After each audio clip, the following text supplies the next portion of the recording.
Hola a todos, este es un trabajo para la serie Así lo hacemos de la Organización Latinoamericana de Física Médica.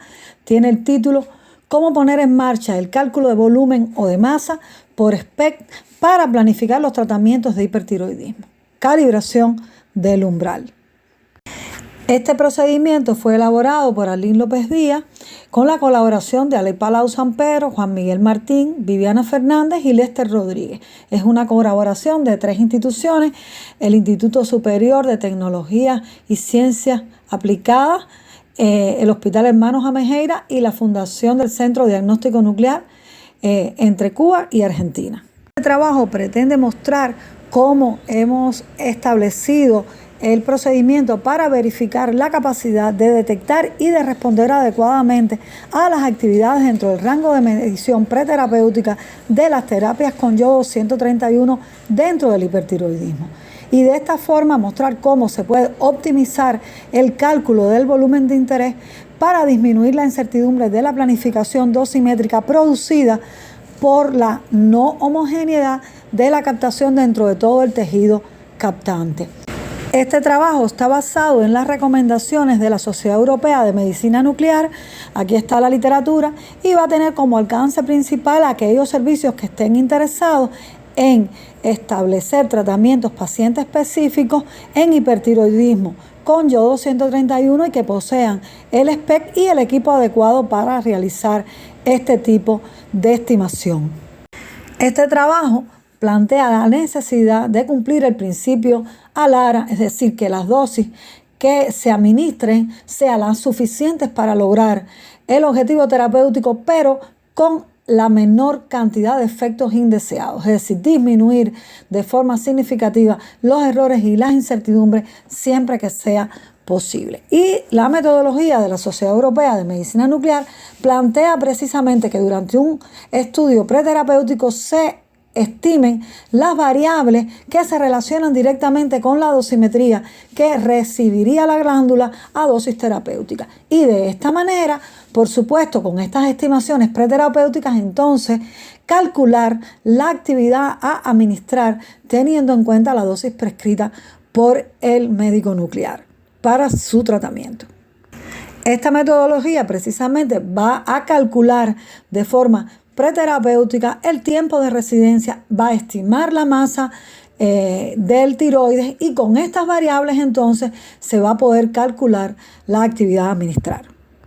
Ahora bien, como esta misma formulación matemática plantea, las mayores fuentes de errores y de incertidumbre están justamente en la determinación del tiempo de residencia y en la estimación de la propia masa. ¿Por qué? Porque las actividades que vamos a administrar a los pacientes las podemos estimar con incertidumbres siempre menores del 5% si la cadena de detección y el equipamiento está bien y está sujeto a un buen programa de control de calidad.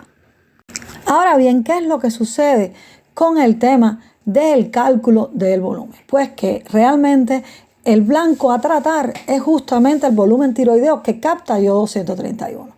¿Qué sucede? Que las técnicas imagenológicas como el ultrasonido, la tomografía, la resonancia magnética van a visualizar una estructura que se relaciona directamente con la masa física del tiroides, que no necesariamente se corresponde con la masa captante. Por tanto, estructura no es necesariamente igual a función. Y esta es una de las condiciones que es básica para poder utilizar el ultrasonido para la estimación de la masa y que el tratamiento sea preciso utilizando este tipo de formulaciones. Por tanto, esta masa funcional realmente de la mejor manera que se puede estimar es utilizando la gammagrafía bidimensional con sus inconvenientes y utilizar, por supuesto, las técnicas tridimensionales, que en este caso son las técnicas SPECT, donde se va a reflejar solamente el tejido captante que realmente es el objeto del tratamiento. Por tanto, esta técnica en este caso es la que es óptima.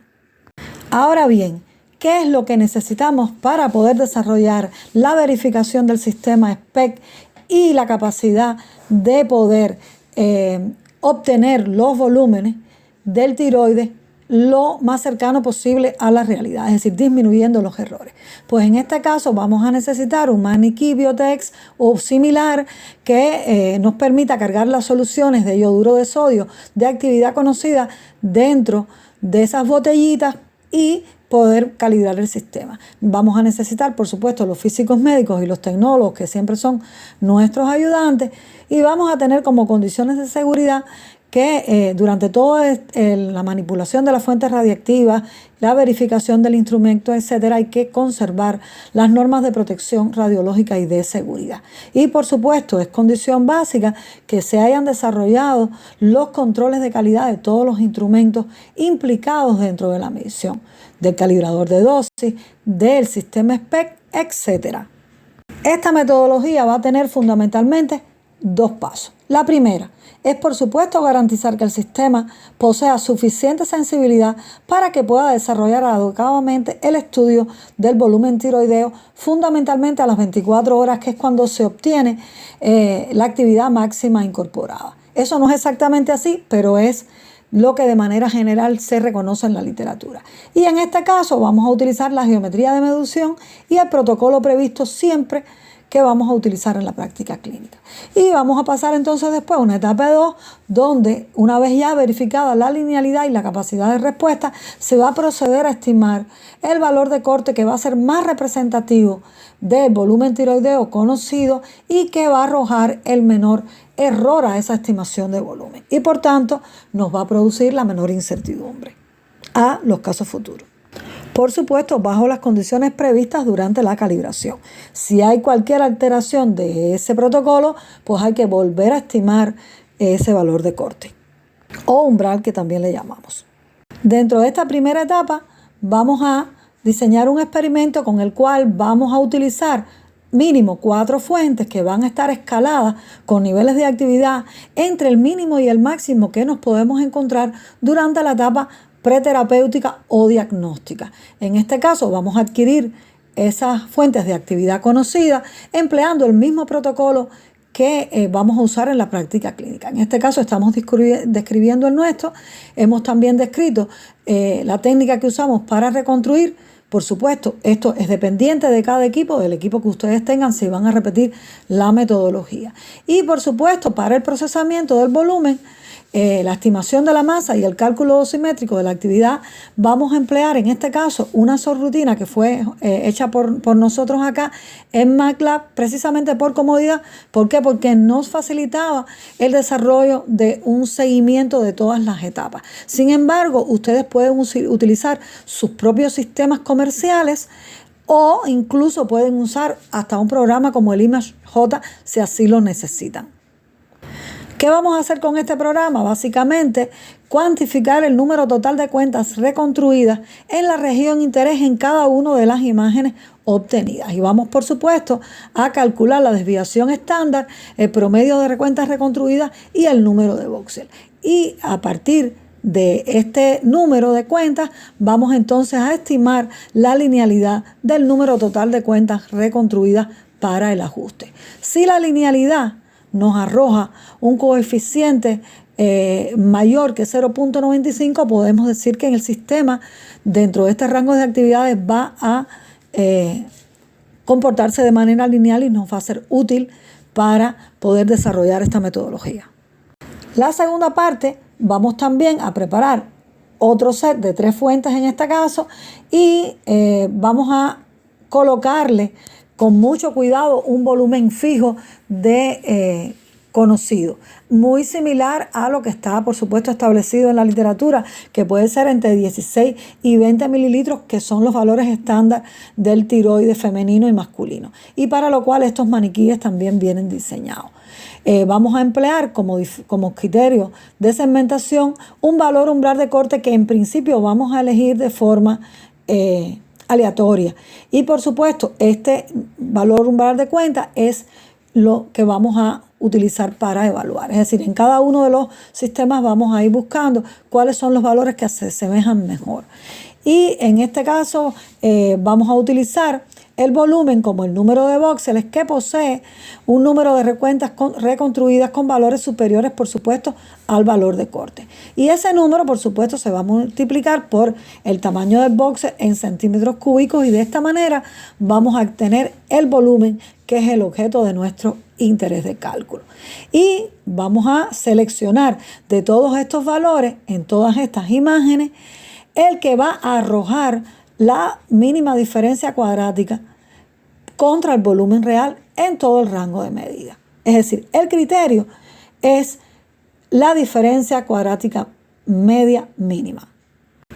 Aquí están viendo los resultados que obtuvimos en la primera etapa de la linealidad. Observen la foto del maniquí y van a ver que los niveles de linealidad que nos arrojó, en este caso, el equipo SPECST ANISCAN, fue de 0.99. Sin embargo, el equipo, nosotros hicimos todas estas calibraciones sin la corrección de atenuación del CT y sin obtener ninguna de las ventajas que nos da el CT. Simplemente estábamos probando la capacidad que tenía el sistema sin introducir el CT, que es lo que más se presenta como condición clínica en nuestro país, que los equipos híbridos no son muy frecuentes.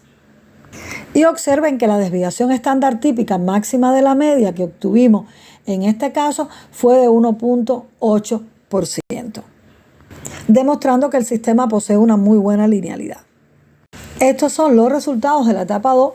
Observen las diferentes actividades de la fuente y los resultados de estas mediciones teniendo en cuenta los valores de corte que le habíamos mencionado, 0.4, 0.35, 0.38 para las actividades de 0.23 y así sucesivamente. Y observen las diferencias encontradas contra el volumen estimado y las diferencias también desde el punto de vista porcentual. Esta figura muestra la imagen segmentada de los cortes del tejido tiroideo captante utilizando la subrutina de MATLAB que nosotros habíamos desarrollado. Pero una imagen similar usted va a poder ver dentro de su sistema si utiliza un valor de corte y elimina el resto de los píxeles que no corresponden al tiroide, utilizando precisamente el valor de corte adecuadamente calibrado. Y fíjense que elegimos el valor de corte como 0.35 porque fue el que nos brindó la menor desviación cuadrática media, que fue de 0.34. Observen que además la desviación típica del promedio de cuentas del VOID de todas las fuentes, de las 3 fuentes probadas, en este caso expresada en %, fue menor del 3%, es 2,7. Y fíjense que las diferencias de volumen calculado para las 3 fuentes es menor de 1 mililitro. En este caso podemos ver también que este criterio valida el coeficiente de atenuación que habíamos empleado para el desarrollo de esta metodología, que lo habíamos estimado como 0.11 centímetros a la menos 1. En este caso podemos decir como conclusiones que el sistema mostró una respuesta adecuada a través de la prueba de linealidad bajo las condiciones establecidas. Y quedó ya implementado un umbral de corte que bajo condiciones similares a las clínicas reproduce satisfactoriamente la estimación del volumen tiroideo con la metodología empleada. Y el error en este caso de la estimación del volumen fue como máximo de un 5%, es decir, que en este caso uno puede acotar las incertidumbres de la estimación del volumen utilizando esta técnica. Aquí pueden consultar también otra bibliografía de referencia. Le agradecemos por su atención y le volvemos a recordar que usted es responsable de revisar las condiciones en las que puede aplicar esta metodología, teniendo en cuenta las condiciones concretas que posee en su servicio. Los esperamos en el próximo Congreso Latinoamericano de Física Médica, que tendrá lugar del 9 al 12 de marzo del 2025 en Antigua Guatemala, que tiene como tema principal Conquistando el futuro de la física médica. Nos vemos allá.